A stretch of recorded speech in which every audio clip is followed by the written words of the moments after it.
क्या फर्क है खुदा और पीर में, क्या फर्क है किस्मत और तकदीर में। अगर कुछ चाहो अच्छा और वो ना मिले तो समझ लो कुछ और अच्छा लिखा है तुम्हारी तकदीर में। दोस्तों जितने भी लोगों का सीजीएल का एग्जाम सही नहीं हो पाया है उनके लिए एक बेहतरीन मौका है एसएससी सीएचएसएल में सिलेक्शन पाने का। तो इसी के बारे में हम लोग पूरा का पूरा चर्चा करेंगे, बात करेंगे कि आपका सिलेक्शन कैसे होगा। तो आइए दोस्तों एसएससी सीएचएसएल की कुछ बातें को पहले समझते हैं और फिर बाद में हम लोग समझेंगे कि इसका फाइनल सिलेक्शन कैसे होगा और बुक्स और स्ट्रेटजी आपकी क्या होनी चाहिए और प्रीवियस ईयर कट ऑफ कितना गया था। तो पूरा का पूरा सिलेक्शन को हम लोग समझेंगे। तो आइए दोस्तों कुछ बेसिक बातें हम लोग पहले जान लेते हैं। तो देखिए सीएचएसएल के लिए जो एजुकेशन क्वालिफिकेशन होना चाहिए वो आपका होना चाहिए 10+2, यानी आप इंटरमीडिएट की अगर योग्यता रखते हैं तो आप इस फॉर्म को अप्लाई कर सकते हैं। तो 10+2 होना चाहिए। एज आपकी होनी चाहिए 18 से 27। और इसमें अगर बात कर रहे हैं कि पे स्केल, इसमें दो तरीके का जॉब है, एक है एलडीसी यानी लोअर डिवीजन क्लर्क और एक है डीईओ यानी डाटा एंट्री ऑपरेटर का। तो दो पोस्ट आई हैं और पूरी की पूरी जो वैकेंसी है वो है 4500 वैकेंसी और आने वाले में समय में वैकेंसी बढ़ भी सकती है जैसा कि आपने सीजीएल में देखा है। तो वैकेंसी बढ़ने के भी चांस पूरे दिख रहे हैं। लेवल 2 की बात करें, अगर इसमें सैलरी की अगर बात करें तो आपकी जो सैलरी बनने वाली हो लगभग 26,000 प्लस सैलरी रहने वाली है। और अगर वहीं पर डाटा एंट्री ऑपरेटर की बात करें, यहाँ पर दो पोस्ट है, एक ग्रेड ए है और एक लेवल 5 की वैकेंसी है। तो इसमें जो आपकी सैलरी बनने वाली है एक 32,000 और एक लगभग आपकी 35,000 प्लस सैलरी बनने वाली है। ले दे करके देखा जाए तो बहुत ही बेहतरीन जॉब होती है एसएससी की। और आपको पता भी है कि एसएससी की कोई भी जो वैकेंसी होती है उसमें आपको कम से कम 2 दिन छुट्टी मिलता है, यानी शनिवार और रविवार। बहुत ही बेहतरीन, तब इसका मतलब है वैकेंसी ये होता है, ठीक है ना। अच्छा बात करें तो वैकेंसी आपको बता दें 4500। अगर इंपॉर्टेंट डेट्स की बात करें तो 6/12 से आपका फॉर्म शुरू हो जा रहा है, यानी आपके फॉर्म ओपन हो चुके हैं, आप अप्लाई कर सकते हैं। कब तक? 4/1/2023 तक। और दोस्तों आपको बता दें कि आप जल्द से जल्द इसका अप्लाई कर लीजिए। क्यों कर लीजिए? क्योंकि आपने अभी हाल ही में देखा एसएससी जीडी वालों का, क्योंकि वो भी एग्जाम एसएससी कराती है, जीडी वालों का लास्ट में सर्वर क्रैश कर गया था और कई लोगों के फॉर्म इसी वजह से छूट गए थे। तो दोस्तों आप फॉर्म जरूर भर लीजिए, जल्द से जल्द फॉर्म भर लीजिएगा, ठीक है ना। इसके पहले ही फॉर्म भर लीजिए। अगर बात करें इसका करेक्शन डेट, तो देखिए करेक्शन डेट आप पहली बात तो गलती ना करिएगा, लेकिन अगर आपको करेक्शन डेट पता है तो मान लीजिए कि आपके दोस्तों से कोई गलती हो जाती है तो उनको बता दीजिएगा कि करेक्शन का डेट क्या है। वो रहने वाला 9 और 10 तारीख को 2023 में रहने वाला है, यानी 2 दिन में आपका अगर करेक्शन कराना है तो आप उसमें करेक्शन करा सकते हैं। जैसे होता है ना कभी कभी कुछ गलतियां हो जाती हैं, तो इसका मतलब एसएससी एक मौका भी दे रहा है करेक्शन करने का। बात करेगा टायर 1 एग्जाम का, तो टायर 1 एग्जाम जो आपका होना है वो फरवरी और मार्च में होना है, यानी आपके पास अगर टाइम की बात करा जाए तो आपके पास टाइम कितने हैं, तो लगभग है 3 महीने के लगभग में आपके पास टाइम है। यानी वही अभी बोले ना कि सीजीएल अगर जिनका पेपर थोड़ा सा गड़बड़ हुआ तो उनके लिए एक बेहतरीन मौका ये रहने वाला, ठीक है ना। तो क्या है शुरुआत वाले जो आज से शुरू कर रहे हैं सीएचएसएल, क्या वो दे सकते हैं? बिल्कुल दे सकते हैं। अगर 3 महीने अगर आप तैयारी, क्योंकि आज से तैयारी तो आप कर नहीं रहे होंगे, तैयारी पहले से कर रहे होंगे, तो आपके पास भी एक बेहतरीन मौका है सिलेक्शन लेने का। अगर बात करें टायर 2 एग्जाम तो वो उसके बाद होगा जब टायर 1 एग्जाम हो जाएगा। तो इसके बाद से अब हम लोग समझते हैं कि जब टायर 1 एग्जाम है तो उसमें आखिर है क्या। तो देखिए अगर बात करें स्कीम ऑफ एग्जामिनेशन तो इसमें 2 टायर रहने वाले हैं, टायर 1 और टायर 2। टायर 1 में क्या आपके रहने वाले हैं तो जरा देखिएगा, इसमें रीजनिंग रहने वाला है, मैथ्स रहने वाला, जीए यानी जनरल अवेयरनेस और जनरल इंग्लिश रहने वाला है। 25 क्वेश्चन के होते हैं, यानी टोटल अगर क्वेश्चन की बात करा जाए तो 100 क्वेश्चन रहने वाले हैं और एक क्वेश्चन 2 मार्क के होते हैं, अर्थात तो 200 नंबर ये हो गया। और इसमें समय जो रहने वाला है वो है 60 मिनट। दोस्तों यहाँ पर समय कम है, यानी प्रैक्टिस आपको ज्यादा करनी पड़ेगी, ठीक ना। तो प्रैक्टिस करिएंगे तो आपका ये इसमें भी टायर 1 आप निकाल लेंगे, ठीक ना। तो टायर 1 का आपको समझ में आ गया कि 200 मार्क का रहने वाला है, टाइम है 60 मिनट। अगर वहीं पर टायर 2 की बात करा जाए तो टायर 2 में देखिए पैटर्न इसने चेंज कर दिया सीएचएसएल। इसके पहले कुछ और होता था, लेकिन अब क्या हो रहा है जरा देखिएगा। तो टायर 2 में 2 सेशन में एग्जाम होगा, सेशन 1 और सेशन 2। तो 2 सेशन में एग्जाम होगा। अभी हम आपको पूरा लास्ट में फाइनल सिलेक्शन में हम आपको बता देंगे कि कब किससे सिलेक्शन होगा और क्या क्वालिफाइंग है, ठीक है ना। जैसे इसमें से कुछ एग्जाम आपके क्वालिफाइंग नेचर के हैं, ठीक है। तो देखिए सेक्शन 1 में आपका जो एग्जाम है वो 3 सेक्शन में इसको डिवाइड किया गया है, सेक्शन 1, सेक्शन 2 एंड सेक्शन 3। और सेक्शन 2 जो है वो है सेक्शन 3 का पार्ट ए यहां पर है और पार्ट बी यहां पर है, ठीक है ना, कंफ्यूजन होइएगा, अभी हम आपको क्लियर करा देते हैं, ठीक है। देखिए बात करें अगर सेक्शन 1 में तो उसमें जो मैथ और रीजनिंग रहने वाला है 30 क्वेश्चन होंगे, यानी टोटल क्वेश्चन होंगे 60। और बात करें एक क्वेश्चन का मार्क कितना, तो वो है 2 मार्क का, यानी 120 मार्क, 3 मार्क का है, 180 मार्क का आपका हो गया, यानी टोटल 180 मार्क हो गया सेक्शन 1 का एग्जाम। और समय आपके पास है 60 मिनट। उसके बाद से होगा सेक्शन 2 एग्जाम, और इंग्लिश इसमें रहने वाला 40 क्वेश्चन, और बात करें जनरल अवेयरनेस वो रहने वाला आपका 20 क्वेश्चन। टोटल क्वेश्चन की संख्या 60, एक क्वेश्चन 3 नंबर का, और आपका जो टोटल मार्क हो जाएगा वो होगा 180 मार्क, ठीक है ना। निगेटिव मार्किंग 1/4 रहने वाली है आपका यहां से लेकर के यहां तक, ठीक है ना।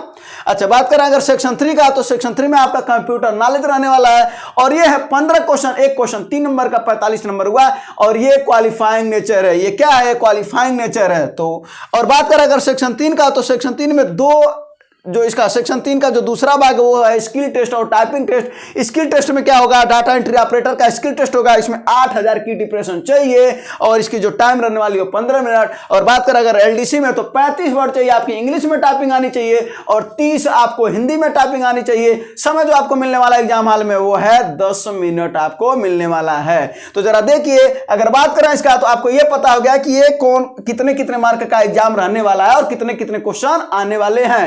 लेकिन बात करें कि आखिर आपका फाइनल सिलेक्शन होगा किस, तो हम आपको बता दें कि जो फाइनल सिलेक्शन होगा वो होगा आपका सेक्शन 1 एंड सेक्शन 2 के बेसिस पर आपका फाइनल सिलेक्शन होगा। ध्यान से सुनिएगा, सेक्शन 1 और सेक्शन 2, यानी अगर फाइनल सिलेक्शन की बात कर रहे हैं तो सेक्शन 1 + 2, इसका मतलब है कि 180 और 180 यानी टोटल 360 मार्क का आपका पूरा सिलेक्शन रहने वाला है।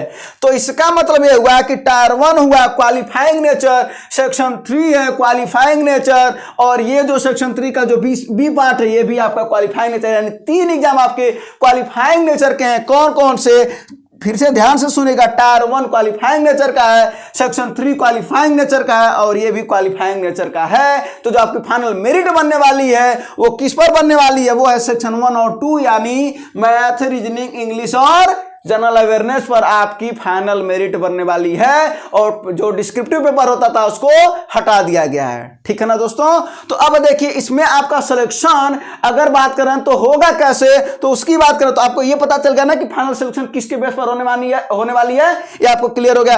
अगर वहीं पर बात करें कि यहां पर अगर बुक्स और स्ट्रेटजी की बात करें, तो देखिए किताबों के बारे में भी हम आपको बता दे रहे हैं, स्ट्रेटजी की बात कर रहे हैं, तो जरा सा ध्यान से सुनिएगा कि अगर टायर 1 में टायर 1 का एक बार प्रीवियस ईयर कट ऑफ बताते हैं, उसके बाद से हम आपको कुछ और स्ट्रेटजी तब बताते हैं। तो प्रीवियस ईयर जो कट ऑफ था वो था जनरल का 140 और ओबीसी का भी 140 कट ऑफ था टायर 1 का। इसका मतलब है कि 70% कट ऑफ गया था पिछली बार। और इस बार क्या हुआ है कि इसमें जो क्वालिफाइंग नेचर के हैं, तो बहुत लोगों को ये लग रहा होगा, उसमें लिखा भी नोटिफिकेशन में कि 40% आपको यूआर के लिए चाहिए क्वालिफाइंग नेचर। लेकिन क्या 40% आप पा जाएंगे? तो क्या आप टायर 1 क्वालिफाई करके टायर 2 में चले जाएंगे क्या? तो ऐसा नहीं रहने वाला, क्योंकि एग्जाम का जो सीट है उसके 20 गुना लोगों को लगभग उसमें बुलाया जाएगा। तो एक चीज ध्यान दीजिएगा, क्योंकि एग्जाम तो बहुत लोग देंगे, तो 40% नंबर तो आज के समय में लगभग सबका आ जाता है। तो क्या आप इसमें चले जाएंगे? तो ऐसा बिल्कुल नहीं होने वाला है। उसमें आपका कट ऑफ बनेगा टायर 1 में, और टायर 1 में जो कट ऑफ क्वालिफाई करेगा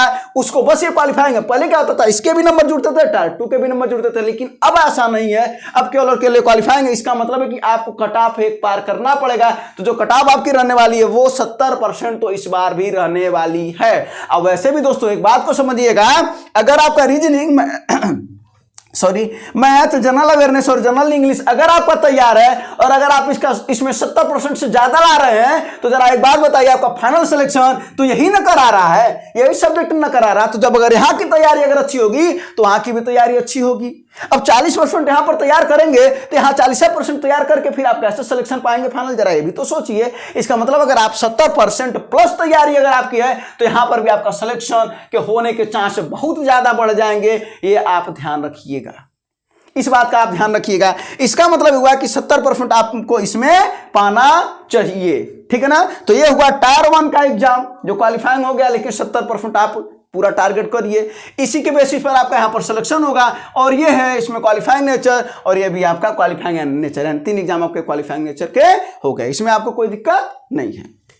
चलिए, तो कट ऑफ भी हमने आपको बता दिया, प्रीवियस ईयर कट ऑफ क्या था, इस बार का कट ऑफ क्या रहने वाला, वो पेपर पर डिपेंड करता है कि इस बार का कट ऑफ क्या रहने वाला, लेकिन आप टारगेट 70% प्लस करके चलेंगे। ठीक है, चलिए यहां पर अब देखते हैं कि बुक्स और स्ट्रेटजी आपकी क्या होनी चाहिए। स्ट्रेटजी अभी अभी हमने आपको क्या बताया कि आपकी स्ट्रेटजी यही होनी चाहिए कि अगर टायर 1 का एग्जाम अगर आप बेस्ट से बेस्ट कर रहे हैं, इसकी तैयारी अगर आप बेस्ट कर रहे हैं, तो आपका टायर 2 निकलेगा ही, क्योंकि अगर ये आप टायर 2 यानी टायर 1 के बाद भी अगर कंप्यूटर की तैयारी करेंगे तो आप सेलेक्ट हो जाएंगे। लेकिन हाँ दोस्त, एक बात जरूर हम बात कहेंगे कि जो सीजन 2 है यानी सेक्शन 3, इसकी आपको प्रैक्टिस पहले से ही करनी चाहिए, इसकी प्रैक्टिस पहले से ही आपको करनी चाहिए, यानी आज से आधे घंटे प्रैक्टिस आप करिए। अच्छा एक दोस्त एक बात और बताते हैं कि ये एग्जाम आखिर कितने दिनों का रहने वाला है, ये बात बताते हैं। तो ये एग्जाम 1 दिन का रहने वाला है दोस्तों, ये एग्जाम 1 दिन का रहने वाला है। एक सेशन में ये होगा, दूसरे सेशन में ये होगा, यानी 2 सेशन में एग्जाम रहने वाला है। और पूरे सेशन में इसका मतलब हुआ कि 1 घंटे और ये 15 मिनट, यानी 2 घंटे 15 मिनट में ये एग्जाम रहने वाला सेशन 1। और उसके बाद से कुछ देर बाद, अब देखिए कितना टाइम बीच में मिलता है, उसके जस्ट बाद तुरंत उसी दिन टाइपिंग आपकी होगी। इसका मतलब जिस दिन टायर 2 का एग्जाम डेट बढ़ जाएगा उसी दिन आपकी टाइपिंग होगी। तो दोस्तों अगर हम कह रहे हैं कि टाइपिंग अगर आज आधा घंटा आज से शुरू करिए, तो क्या हम गलत बोल रहे हैं? तो टाइपिंग आपको पहले करनी चाहिए, शुरू कर देनी चाहिए अगर इसमें आपको सिलेक्शन लेना है। तो आपको ये भी बात समझ में आ गया ना कि एग्जाम कितने दिन में होने वाला, 1 दिन में, और ये सेशन 1 में और ये सेशन 2 में, ठीक ना, 1 ही दिन में एग्जाम होने वाला है। तो स्ट्रेटजी की जो बात करें वो तो हम आपको बता दिए कि अगर ये तैयारी आपकी है तो वहां से आपको तैयार होने में कोई प्रॉब्लम नहीं होने वाली है, ठीक है ना। और इसकी तैयारी उसके बाद भी हो जाएगी, और इसकी तैयारी आज से करिए। अगर वहीं पर बात करें कि बुक्स की, तो आपको बता दें कि जो बुक्स के लिए अगर सबसे पहले, तो हम सबसे पहले रिकमेंड करेंगे कि प्रीवियस ईयर क्वेश्चन जरूर लगाइए आप। प्रीवियस ईयर क्वेश्चन बहुत ही बेहतरीन होता है इसमें सिलेक्शन पाने के लिए। तो प्रीवियस ईयर जितने भी क्वेश्चन है, यानी मैथ, रीजनिंग और आपका बात करें इंग्लिश और जीए, तो प्रीवियस ईयर क्वेश्चन सबसे पहले आप लोग पढ़िए। उसके बाद से आपकी तैयारी में जो भी कमियां रहेंगी वो आप बेस्ट बुक से, जो है कि स्टैंडर्ड बुक है इसके लिए, वो आप ले लीजिए, फिर आपकी तैयारी में कोई भी कमी नहीं रह जाएगी। और इन द लास्ट एक बात जरूर कहेंगे कि प्रैक्टिस जरूर करिए, प्रैक्टिस जरूर करिए, जितना हो सके आप प्रैक्टिस जरूर करिए, यानी मॉक टेस्ट देना बहुत ही जरूरी है। तो दोस्तों यही सब बातें आपको समझानी थी, उम्मीद है ये बातें आपको पूरी की पूरी समझ में आई होंगी कि सिलेक्शन प्रोसेस आपका क्या है और आपका किस तरीके से सिलेक्शन रहने वाला है। तो वो आप ध्यान दीजिएगा इस बात पर, और इस बार सिलेक्शन लेके रहिएगा। धन्यवाद, जय हिंद।